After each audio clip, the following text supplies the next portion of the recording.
Hello， 大家好，我係 Annie 啊。咁今日咧，我哋又再次翻嚟呢度拍攝啦。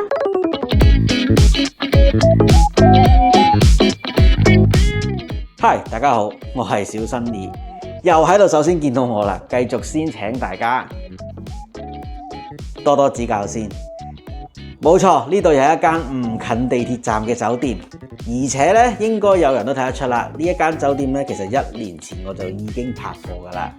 點解無啦啦又翻嚟拍呢？原因其實真係好簡單，我喺拍攝期間咧就撞正5·1黃金週。完全揾唔到一啲合適嘅酒店去做拍攝，咁呢一間呢，就係我曾經拍攝過，而且係拍攝唔到普通房間嘅酒店，於是咧決定咧就翻嚟補拍啦。咁啊，對於呢一度咧，其實都冇咩好講噶啦，普遍咧個觀感係非常之好。咁啊，有一點咧係呢一間房令到我好驚豔嘅。今次咧我係住尾房嘅房間。咁估唔到就係佢尾房間嘅大床咧係真正嘅 king size 大床。普遍呢啲等級嘅酒店啦，好少會提供到 king size 大床嘅，算係一個非常特別嘅驚喜。甚至乎我覺得呢一度咧係貨揸車入嚟多過貨你坐車入嚟，因為酒店附近都係非常多停車場。經由酒店 app 訂房。基本房間價錢大約為港幣500左右，較大型房間價錢為港幣600左右。個人感覺較大型房間性價比較高。酒店全層禁煙，上房需要拍卡。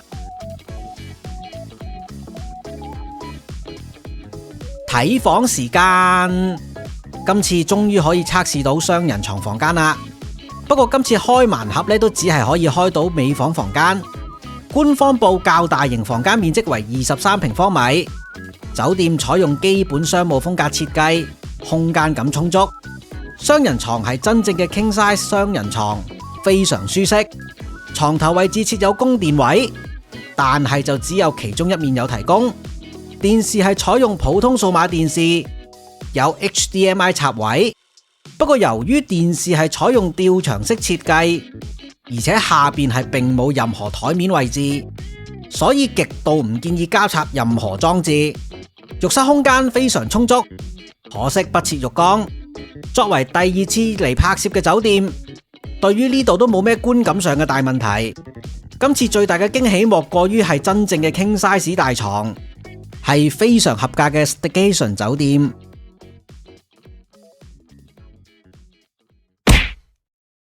By the way，繼續講下呢間酒店嘅缺點啦。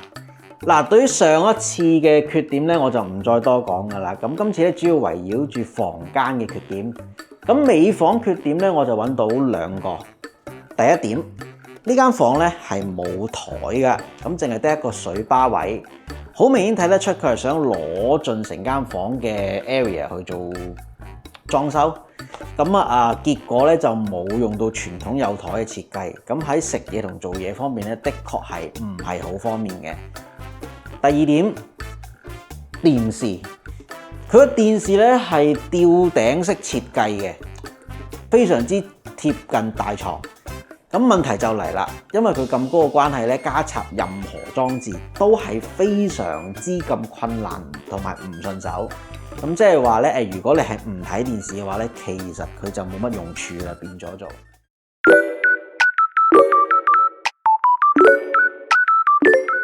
Hello， 咁跟住落咧就係網友最關心嘅2大問題啦。咁第一啦就係網速嘅問題，我哋呢度測到係15 Mbps 嘅，其實睇片咧都 OK 啦。咁不過打機就唔太建議嘅。咁第二啦就係隔音嘅問題啦。我哋呢間房咧其實係尾房嚟嘅，咁隔離啦就係消防通道啦。我哋而家拍攝期間咧都會有聽到開門嘅聲音嘅。咁希望以上可以解答到你哋啦。拜拜。